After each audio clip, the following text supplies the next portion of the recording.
Aujourd'hui, nous connaissons la Crimée principalement par le biais de l'actualité de la guerre en Ukraine. Au cours de l'histoire précédente, elle a toujours été une péninsule très disputée, notamment en raison de sa position stratégique. Mais outre les Russes et les Ukrainiens, les Allemands ont également joué un rôle important sur la péninsule. Les Allemands de Crimée constituaient l'une des plus grandes minorités de la population locale et près de 60 000 émigrants allemands y vivaient entre-temps. Nous nous penchons aujourd'hui sur l'histoire oubliée de ces Allemands de Crimée.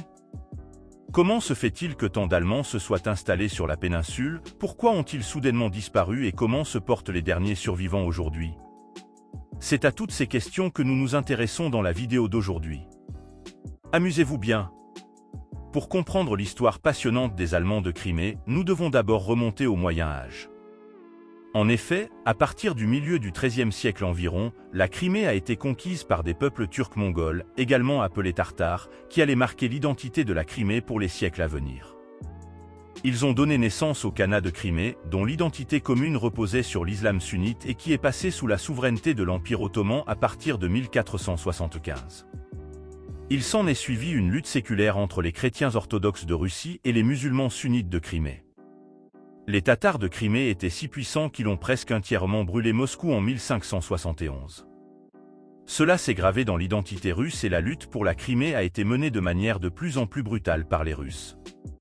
Au cours des siècles suivants, les Russes ont d'abord construit d'immenses systèmes de fortifications pour se protéger contre les invasions incessantes des Tatars de Crimée. À partir du XVIIe siècle, ils ont également commencé à riposter.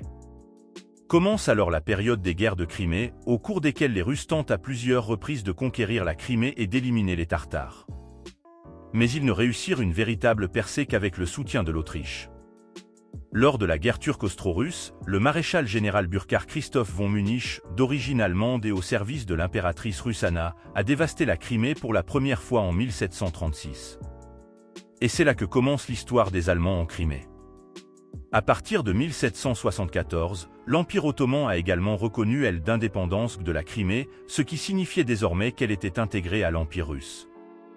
Les Tartares survivants se sont réfugiés dans l'Empire ottoman. Sous Catherine la Grande, une implantation ciblée de citoyens de toutes les nations amies de l'Empire russe a commencé. Et après le soutien apporté lors des guerres contre les Turcs, il s'agissait surtout de nations germanophones.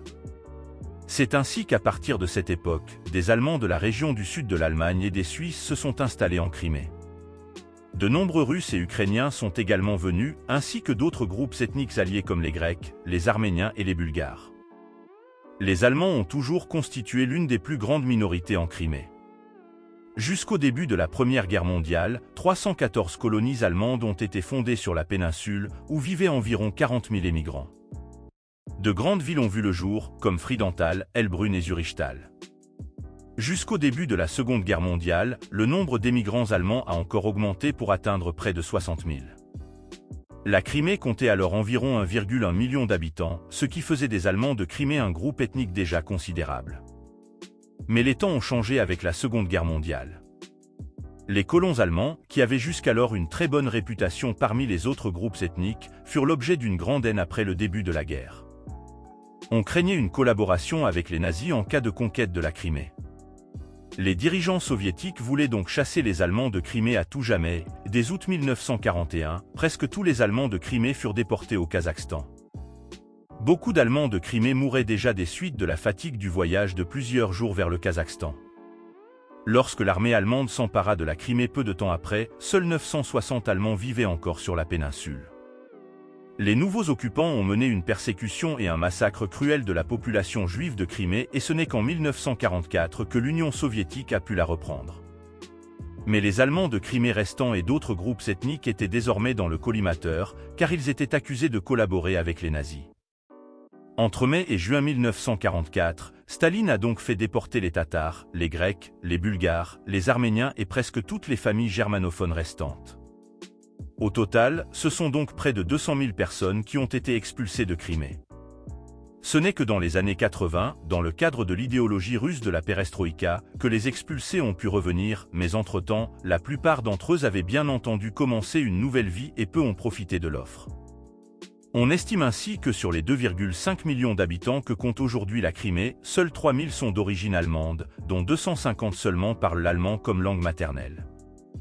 Après l'annexion de la Crimée par la Russie, le président Vladimir Poutine a certes signé en avril 2014 un décret selon lequel les Allemands, les Tatars, les Arméniens, les Bulgares et les Grecs déportés devaient être indemnisés, mais l'Union des expulsés a en réalité signalé de nouvelles tracasseries en Crimée. Ainsi, une grande partie des étrangers, dont les Allemands de Crimée, ont été expropriés et ont dû vendre leurs terres à des Russes. Et depuis l'invasion russe de l'Ukraine, la Crimée devient de plus en plus un champ de bataille, ce qui fait que les Allemands restants quittent de plus en plus la région. Si cette vidéo t'a plu, abonne-toi maintenant à cette chaîne pour ne plus la manquer à l'avenir. Si tu veux continuer à nous soutenir, tu peux devenir membre de la chaîne. Merci de nous regarder.